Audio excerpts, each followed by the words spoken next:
to the world that the U.S. will accept nothing less than a strict policy of prevention when it comes to this regime's illicit quest for nuclear weapons. And I yield back the balance of my time. The gentleman yields back the balance of his time. The gentleman from California reserves the balance of his time. For what purpose is the gentleman from Florida? I'd like to reserve the balance of our time to close on the resolution.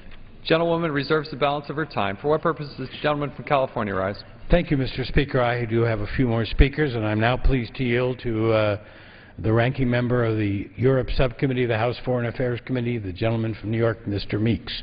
1 minute. Gentleman's recognized for 1 minute.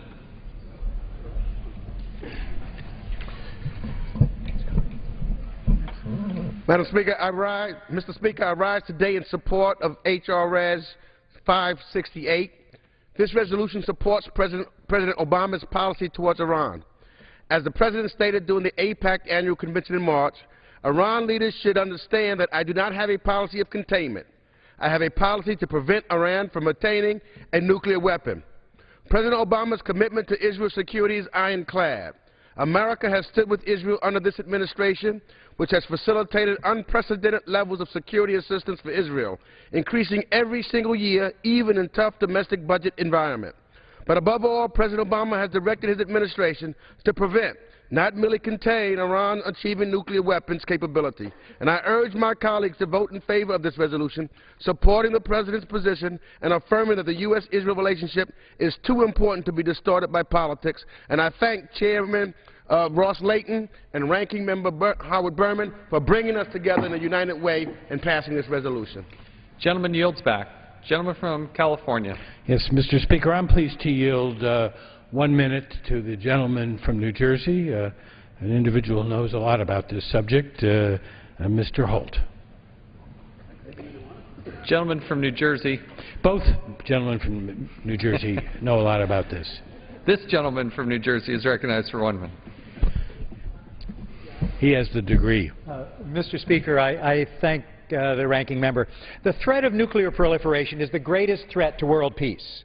A nuclear Iran would destabilize the region and threaten the United States and our allies. This resolution is not an authorization for military force. It is not a call for war. I would not support this resolution if it were. Our shared goal must be to persuade Iran to end its nuclear weapons program. That's President Obama's purpose in agreeing to negotiations. That's our purpose here. The world does not have many tools available, but we should use, and the world is united in using, economic and diplomatic pressure. This does not preclude diplomatic resolution. In fact, it makes diplomatic resolution more possible. Of course, ultimately, Iran should decide that it's not in her people's interest for Iran to pursue nuclear weapons. And we and all nuclear powers should stop behaving as if we think nuclear weapons are beneficial for a country. This resolution will help move us in that direction. Gentleman yields back. Gentleman from California is recognized. Yes, Mr. Speaker, could we get indication of the time remaining on both sides? Gentleman controls 6 minutes, and the gentlewoman from Florida controls 10 minutes. And the chair wishes to close, as I understand it. Okay. So I'm going to yield 1.5 minutes now to the other expert from New Jersey, Mr. Andrews. Gentleman from New Jersey is recognized for 1.5 minutes. I ask unanimous consent to revise and extend my remarks. Without objection, so ordered. Thank you, Mr. Speaker. Mr. Speaker, I'd like to thank Chairwoman Ross Layton and Ranking Member Berman for bringing this resolution forward. I regret but do not doubt its necessity. The issue raised in this resolution is not whether we are authorizing war, because we clearly are not. The issue is not whether the President would have to come to this chamber, any President, should he conclude that war is necessary, because he clearly would. The issue in this resolution is not whether we should conduct negotiations, but how we should conduct negotiations. And this resolution gives us an emphatic opportunity to say that when we are negotiating with a country that has conceived its nuclear weapons program in secret, that has brandished its nuclear weapons program with the rhetoric of hostility, and for whom the attainment of a nuclear weapon would be fraught with peril for free people everywhere, then in the context of that negotiation, our position must be that we will not support or stand for an Iran with nuclear weapons. This is the issue. I would urge a yes vote, and again, I thank the chair and the ranking member for their patriotic and unified leadership on this question. I yield back. Gentleman yields back. Gentleman from California. Thank you, Mr. Speaker, and I'm now pleased to yield 3 minutes to my friend from Oregon, Mr. Blumenauer. Gentleman is recognized for 3 minutes. Thank you. I appreciate the gentleman's courtesy in permitting me to speak on this. There is no dispute in this chamber that a nuclear-armed Iran is completely unacceptable. That's why it was so encouraging to hear the Democratic whip say with assurance, and I think we all agree, that we are hitting Iran where it hurts the most. The news this weekend was filled with accounts of dark ships, of oil tankers of Iran that are unable to deliver oil. They are having their oil trade significantly constricted. Their economy is being battered. Their currency in free fall. The President has assembled the broadest coalition we have seen uniting behind this diplomatic effort. We have a range of people in the past who have been, I think, too sympathetic to Iran, or at least have not stood up to them. But they are falling in place with us. Now, we are on the verge of what hopefully will be encouraging diplomatic efforts scheduled to start next week. The resolution claims to support and endorse diplomacy, but in fact the timing and the wording undercuts that. Now is the time that we ought to be united and we ought to be focused. We ought to make sure that we have a positive environment to seize on the pain that is being inflicted on the regime, to be able to capitalize on the coalition and be able to make progress.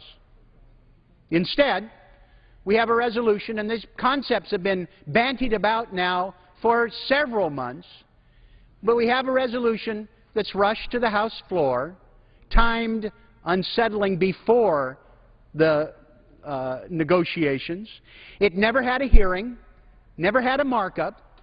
There was no opportunity to find out what actually the implications are of changing a standard from preventing Iran from acquiring nuclear weapons to preventing Iran from obtaining nuclear weapons capability. These are not small matters, and they bear on the ultimate success of our coalition, the diplomacy, because every expert has concluded that an armed intervention, military attack against Iran would be disastrous for all involved. And my colleague from Ohio quoted people from the Israeli government who are convinced that military action would be folly. But the point is, we shouldn't be at this point. We shouldn't be casting a cloud over the negotiations. Gentleman's time has expired. It's unnecessary. It's non-productive. I would urge a no vote. Gentleman yields back. Gentleman from California is recognized. Yes, Mr. Speaker, I'm going to yield once again to the gentlelady from Maryland. 30 seconds. Gentlewoman's recognized for 30 seconds. Thank you, Mr. Chairman. If I could just ask you whether, under this resolution, the President would be required to come to the Congress for a specific authorization for the use of military force. Well, thank you. I will now yield myself the remainder of our time. Gentleman's recognized. The President is the Commander-in-Chief. There is no authorization for the use of force. Contrary to what was said earlier by my friend from Ohio, whatever one thought about the decision to go to war in Iraq, 5 months before that, Congress very explicitly provided an authorization for the use of force. There is nothing in this resolution, and there is no intention in this resolution to provide that authorization. Nuclear weapons capability, 3 elements defined by the Director of National Intelligence. Fissile material production, 1, design, weaponization, and testing of a warhead. 2, a delivery vehicle. To be nuclear capable, you really have to master all 3 elements. While Iran has the delivery system, they have not yet mastered, but they are making progress on steps 1 and 2. And if one day, when they've mastered all the other elements, and they kick out the inspectors, and they shut off the cameras, I consider them nuclear capable. This is about achieving a goal through economic sanctions rigorously applied to achieve a diplomatic resolution. I'll be glad to yield more time to the gentleman to bring if up you would this like resolution, and I yield back the balance of my time. The gentleman yields back all remaining time. The gentleman's time has expired. The gentleman yields back. The gentlewoman from Florida is recognized. Thank you, Mr. Speaker. I'd like to yield myself such time as I may consume. Gentlewoman is recognized. Thank you, sir. Just 2 months ago, President Obama extended the national emergency, as we heard, with respect to Iran, declaring that the regime's activities pose, and I quote, an unusual and extraordinary threat to the national security, foreign policy, and economy of the United States, end quote. Well, this resolution is an important statement clarifying congressional commitment to countering the Iranian threat.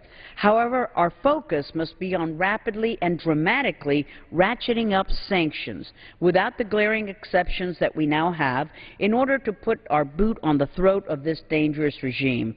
We must compel the Iranian regime to permanently and verifiably dismantle its nuclear program, abandon its unconventional and ballistic missile development programs, and end its support for violent extremists. We do not want to look back, Mr. Speaker, and wish that we had heeded the warning signs. We anxiously await the other body's strengthening and passage of companion legislation to measures that the House passed months ago. We must meet our responsibility to the American people and protect the security of our nation, our allies, and the world from this threat of a nuclear-capable Iran. And with that, Mr. Speaker, I also yield back the balance of my time. Gentlewoman from Florida yields back the balance of her time. The question is, will the House suspend the rules and agree to House Resolution 568? Those in favor say aye. Those opposed say no. In the opinion of the Chair, 2/3 being in the affirmative, the rules are suspended. Mr. Speaker. Gentleman from Florida. The yeas and nays. Yeas and nays are requested. All those in favor of taking this vote by the yeas and nays will rise and remain standing until counted. A sufficient number having risen, the yeas and nays are ordered. Pursuant to Clause 8 of Rule 20, further proceedings on this question will be postponed. Pursuant to Clause 12A of Rule 1, the Chair declares the House in recess for a period of less than 15 minutes.